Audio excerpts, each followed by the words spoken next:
organization, the demand chain. My name is Joe Wright. This works. I work for Primo Brands, Senior Director. I've been there for about 3 years now. So Primo Brands, leading American branded beverage. We've got actually 6 brands with over 100 years of history. Primo Brands is actually a new company. We merged in 2024 between Blue Triton Brands and Primo Water. Blue Triton Brands was part of Nestle Water prior to that as well. We have a really unique business model in terms of our route to market, in terms of like direct to consumer, retail, as well. So like we have a lot in terms of just total 360 in terms of a route to market. And we operate over 70 facilities across North America with over 13,000 employees. Hi, good afternoon. I'm Richard Davis. You can call me Rick if you want, but not right here. I founded Demand Chain in 2018. Spent most of my career in CPG at the Kellogg Company. Was able to lead a lot of different functions there. And as I retired from Kellogg, I guess I wasn't quite done. So one thing I wasn't very good at was retiring. I just kind of fell right into working first as a consultant, and then as we started adding people, really building out our practice.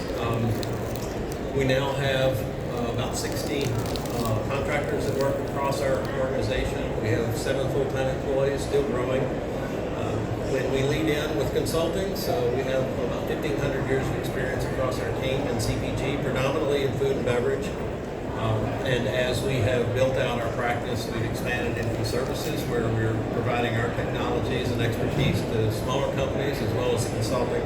And in the software space, we focus significantly on building solutions that we're leveraging advanced analytics and enhanced user experience to solve real business problems that we all have lived with for a long, long time. So really honored to be here at Gardner and on the stage with Joe Wright, who has been an incredible partner. And the story that he's going to share with you today is about collaboration, leveraging advanced analytics, understanding what true optimization looks like, and then how do you put that all together to really bring value into the organization. Thanks, Rick. Now, Rick and I worked together a little bit at Kellogg back in the day as well, so just a little bit of history there also. So I'm going to talk a little bit about the legacy Blue Triton brand portion of our integration. In 2022, as we were kind of forming a new company, right, like spinning off of Nestle, and I came in and it was pretty chaotic actually. So there was really siloed planning processes in terms of the commercial plan back to the operational plan, financial plan were not well aligned. We were going through a major system transition as well. So think about setting up a new company, brand new ERP system, everything brand new as well. And then also in terms of just resource constraints and just big change within the organization, in terms of just different people, different processes as well. And then also this was during a time like coming right out of COVID, a lot of pricing being taken in the marketplace, so a lot of different market dynamic happening in the marketplace as well. And we saw there's a lot of gaps from an overall demand planning perspective, right? And a pretty significant large business as well. So had a lot of opportunity in terms of coming in and how do you help this? How do we get better together? And so what we did, and actually Demand Chain helped with almost each one of these processes that I'm going to talk about, but the first piece coming in was really looking at the IBP process and getting some structure around that as well.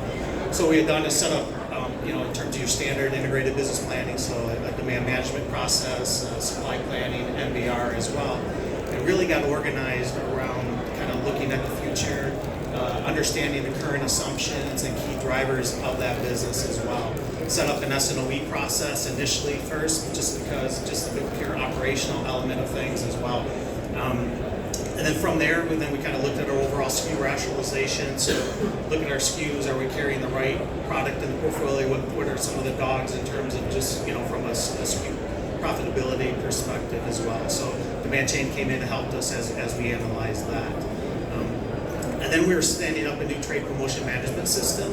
And so with that, we established and created baselines in terms of consumption and shipment to help feed that in terms of just having really clean data from a TPM perspective in terms of, as our team is brand new in terms of just the way we were managing our overall trade.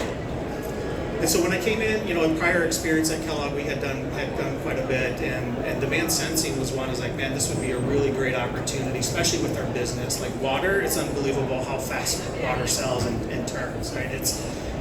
We, in terms of carrying about 8 to 10 days of stock and inventory, it's pretty real time, right, as well. So think about just demand sensing and like having better information, like improving forecast accuracy, right away, and then that's what demand sensing does. And so, but prior to that, like we definitely needed to. Sorry. Closer? Is that better? All right. Sorry about that. So we set up demand sensing, partner with Rick and team, and we implemented the Pulse 360 for real-time responsiveness from a demand planning perspective and demand sensing. And it has really showed a lot of value. So we've seen 30 to 40% improvement in our forecast accuracy. And this was by bringing in, multiple data sets. So think about weather. So we're bringing weather, so high correlation to weather in terms of the water category, orders, historic shipments, our demand plan as well. And so, like I said, we've seen really strong improvement in terms of overall accuracy from leveraging demand sensing. And then after this, we're actually looking at to do driver-based forecasting as well. So think about demand sensing as very near in terms of fixing that operational forecast, making that real time. But still, a lot of questions if you think back to IBP and setting up our processes around that. But then what are the assumptions around the forecast, right? That's really important in terms of understanding the assumptions. And coming in at first, everybody's like, hey, let's set up a statistical model, and that'll give us a better number. But if you can't explain that, then it's very difficult. So I'm a very firm believer in moving away from kind of black box modeling to glass box, where you can really understand the assumptions, understand the key drivers in terms of looking at distribution, promotion, media, all those different elements, and really gets to explainability as well. And I'm very passionate on that because I've done this before and I've seen it work. And especially then you can have conversation with leadership, in the commercial team in terms of this is why the number is showing what it is. And it's more about debating and talking about the assumptions than necessarily the number as well. And so, oops, I didn't mean to click that. So I'll go back. But that's where, oops, back too far. Sorry about that. But that's kind of been the journey so far in terms of working with demand chain, and then with the demand sensing element, as we've improved that near-in forecast, gotten questions from the production supply side of, well, it's like, should we run our MPS more frequently? Like, how do we do that, in terms of getting a little bit further out as well? And so we're actually looking to do a proof of concept with demand chain in terms of their Pulse replan, in terms of leveraging the demand sensing, in terms of then the production and having that more interconnected. Yeah, Joe, thank you. So the key message is every step of the way, we're working together, collaborating, and trying to make certain that we're delivering a solution that presents value for Primo Brands.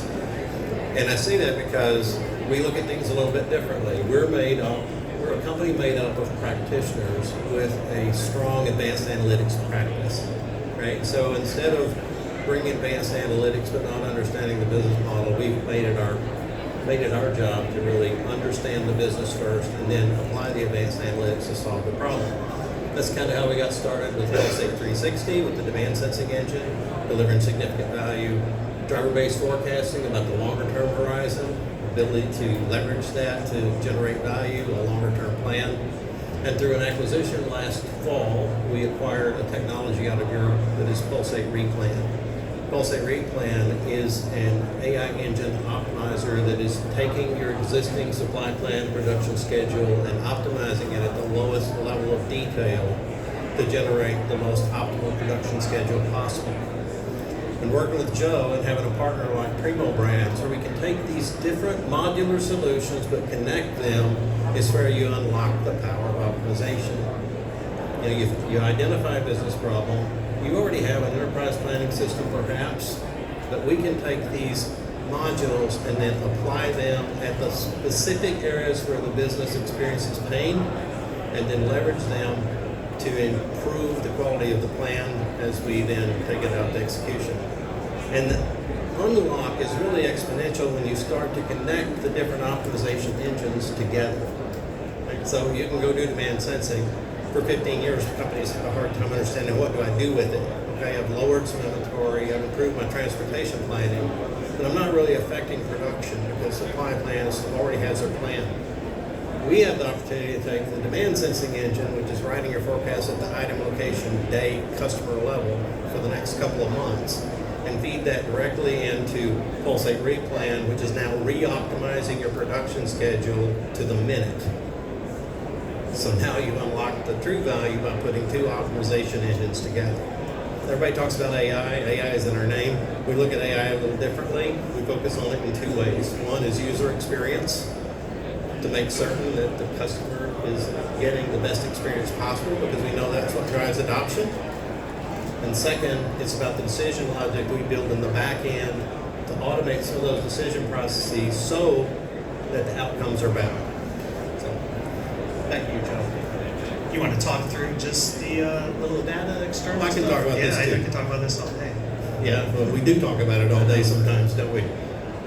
So the way it works for us is that a lot of the data across these different solutions is common, right? You have shipment data, you may have syndicated data, you may have some retailer POS. In the case of Primo Brands, we're bringing in, temperature forecasts at the 3-digit zip code level. But whatever those different sources of data are, we bring those into the data integration engine. Each of the solutions sits on top of that integration engine, feeding data back and forth. So our integration model is that any of these solutions can operate independently or they can operate together depending on what your need is. And in the case of Primo Brands, we started with demand sensing.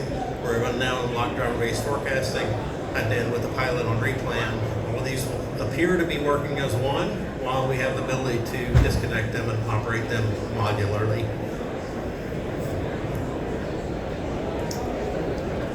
So some key takeaways in terms of the journey is one is having a pragmatic approach. And I'd have to say, working with demand chain, and as we came in and assessed, it has been a pragmatic approach as well. So and kind of, the field of dreams, if you build it, they will come. Build this great technology, it will solve everybody's world's problems, tie my shoes, help me lose weight. It's wish not it was real. that easy. I wish, right? But sometimes people make it sound like it's that as well. But that's why, again, we kind of looked at the process, got people aligned around it, then start building the capability around that as well. So huge in terms of just understanding the overall process, being pragmatic in approach, enabling the technology, getting the right people involved also, so you can't do it in a silo. As I kind of mentioned before, everything was kind of done in a silo. And I remember coming in the company and CFO said, Joe, I just want one throat to choke, right? And then he didn't mean that literally, right? But you get a number from marketing, you get a number from sales, you had an operational forecast, you had the executive team had their own numbers, but I'm one about one set of numbers, right? And how do you do that too? But first you got to get the fundamentals right too as well. And that's as we talk through the journey of getting the process in place, getting the right people involved, and then setting up those capabilities with a company like Demand Chain, which actually helped us across the process elements also as well. And have to be agile in nature. Our business changes quite a bit, as you heard in the keynote this morning, 2.5 major things happen a month, right? And it continues to happen also. And then it's how do you react to that? How do you do that different? And that's where, with the demand sensing coming in, we knew weather and temperature, high correlation to consumption.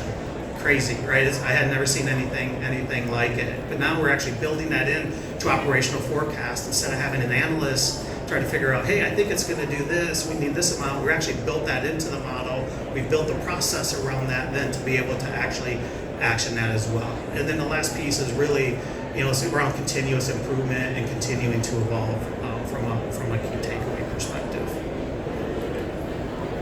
So around just future trends and next steps, in terms of looking at, AI-driven predictive analytics, enhancing accuracy around that, machine learning and automation, blockchain as well. And so those are things as we talk through the driver-based forecasting, is going to be really critical for us to understand that right too. So for me, that's doing things at an aggregate level, so kind of that middle out approach, but then making sure all that aligns as well. So to be able to say, hey, this number is going to grow X% for the total company, to have that actually down to a detail at an item location week and have all that in sync is pretty crazy, but it actually can work. And that's where I think, some of the AI, machine learning, and then also just, again, the assumption base and understanding the key drivers and those independent variables are critical, in terms of just leveraging technologies similar to like what Demand Chain AI is offering, to help drive that as well.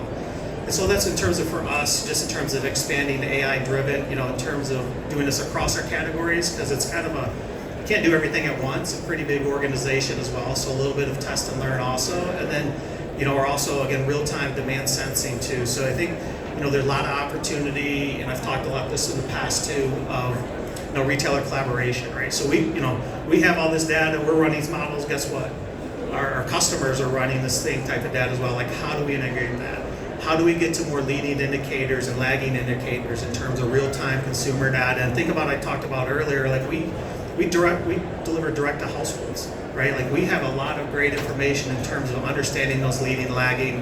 Our category has high correlation to GDP and CPI as well. So like, how do you bring all that information together and actually then do something with it too, right? It's great, you've got a better number, but then how you action it as well. So those are just some critical pieces that we're working through in terms of next steps. It's definitely a journey, but that's some key next steps for us as well. So in conclusion, for me, it's about thinking big, start small, scale fast, right? So have the vision, be nimble, and start small, but then scale fast, because if you wait too long, things are just going to move on without you, right, as well. Make sure it's around cross-functional collaboration, because the hardest part with all this is change. Kind of fortunately with our company, we're kind of newer in essence, so we didn't have as much legacy to deal with, but we did have some, right? So how do you influence change that way as well? And then again, it's really important, to make sure you're balancing, the explainability, the human element, with the technology, and because then that to me is kind of keeping it real, also. But then again, leverage technology, AI plays a huge role in this. Continuously improve, and then just kind of focus on scalability as well. If you have anything to add. Just to add to that, I mean, it's amazing how many companies we still see doing production scheduling and spreadsheets. I mean, billion-dollar companies. It's just kind of odd to me to think that, but it's because somebody hasn't cracked the code on that and really made it explainable, provided the user an experience that works, and as a solution that actually delivers it at the lowest level of detail. And so that's kind of where we try to focus. So as we talk about, where we're at, thank goodness we've got a fantastic team of practitioners who understand the business. And we also have a fantastic development and analytics team, which helps us solve the problems the right way with the right technology.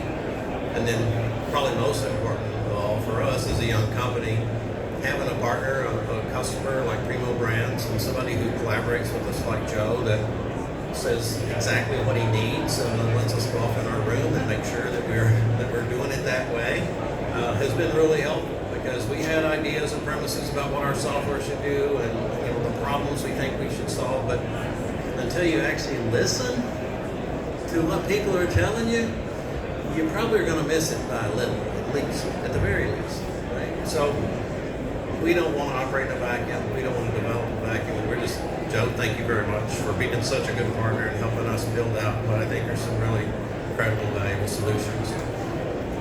Thanks, Rick. So that's what we had to share with you today. It's still a journey. We've got more to do, but if you have any questions or would like to speak with us, we have booth 628. We're right down that way.